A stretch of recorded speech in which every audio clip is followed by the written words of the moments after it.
other important horizontal circular motion exhibited by conical pendulum. So this is called as conical pendulum. See, you can take a pendulum. So there are two things, two type of motion for the pendulum. Suppose there is a string of length L and there is an object of mass m is fixed to it. Usually this we call it as simple pendulum. So just I am dragging aside and leave, then what will happen? It will oscillate. It will move on the board. It will oscillate. Okay, now this is called as simple pendulum oscillation. This phenomenon is called as what? Simple pendulum oscillations.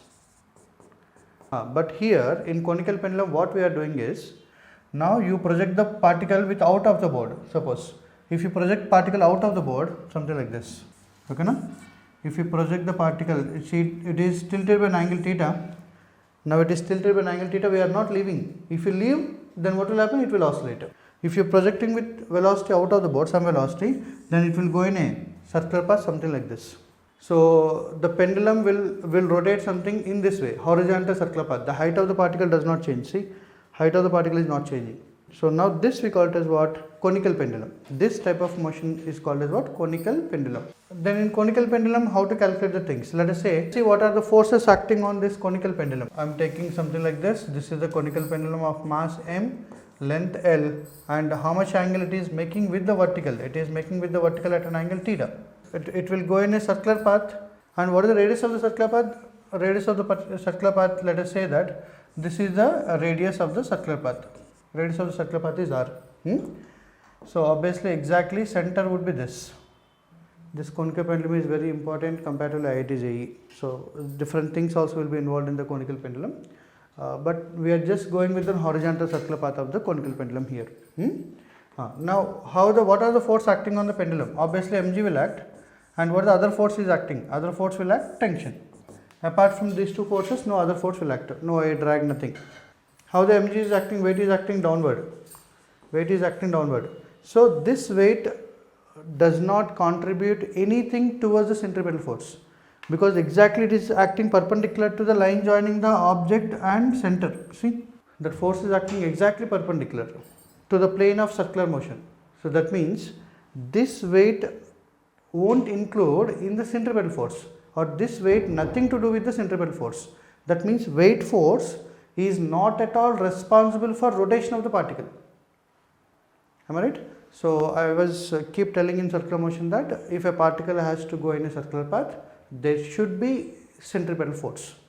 Without centripetal force, there is no question of circular motion. Here, weight is not at all acting along the line joining the center and particle. That means weight is not at all responsible for circular motion of the particle. Then what is the force responsible for circular motion? See, now tension is not acting vertically, not acting along the center. So if this is theta, if I make a one vertical, this angle would be theta. Then I can make into two components. One is t cos theta. What the other component is? Other component is t sin theta. Total three forces are acting on the particle. Now which force is responsible for circular motion of the particle? So t sin theta is the force which is acting towards the center. And what the radius is? R is the radius. Let us say this particle is rotating. This particle will rotate with some angular velocity omega. You can take angular velocity, you can take linear velocity also. You can take linear velocity as v or angular velocity as omega. Anything you can write down, your choice. And vertically this particle is not moving. See, vertically there is no motion for the particle, and horizontally it is moving. It is moving in horizontal plane, and it is vertically not going up and not coming down. Getting my point? Vertically there is no motion. Vertically no motion, but horizontally it is rotating. That means vertically forces should cancel out, and I can write down t cos theta is equal to mg. And what is the force acting towards the center? T sin theta. So what is the centripetal force? Centripetal force which will move the object in circular motion is the centripetal force is equal to t sin theta. So which can be written as what? M r omega square, or mv square by r also you can write down. If v is the linear velocity, it can write down as mv square by r also, or t sin theta is equal to mr omega square.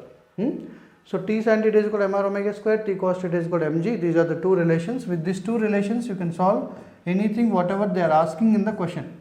Okay, na? They will give you conical pendulum. They will ask you some quantities. They may ask you what is the angular velocity, what is the tension acting in the string, what angle it is there. So they will give the remaining quantities, they'll ask for one quantity. So angle relation 2 by 1. I am dividing the two equations. If I am dividing the equations, I'll get t sin theta by t cos theta is equal to mr omega square by mg. Okay.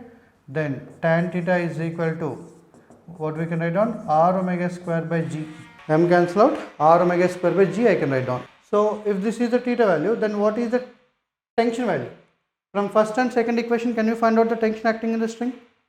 So just square and add. If I am squaring and adding, then I can find out the tension acting in the string. 1 square plus 2 square is equal to, I can write down, t sin theta or t cos theta, anything you can write down. Okay, just I am changing the order. T sin theta whole square plus t cos theta whole square is equal to mg whole square plus mr omega square whole square. Then t square is equal to sin square theta plus cos square theta is equal to m square into, I can write down, g square plus r square omega raised to 4. Then t square is equal to m square into g square plus r square omega raised to 4. Finally, what is the tension acting in the string? The tension acting in the string in conical pendulum is under root of this is nothing but m into root of g square plus r square omega raised to 4. That is the tension acting. So like that, so these are the two important equations. From these two equations you can solve any quantity. It all depends on what quantities are given in the question, what quantity they are asking.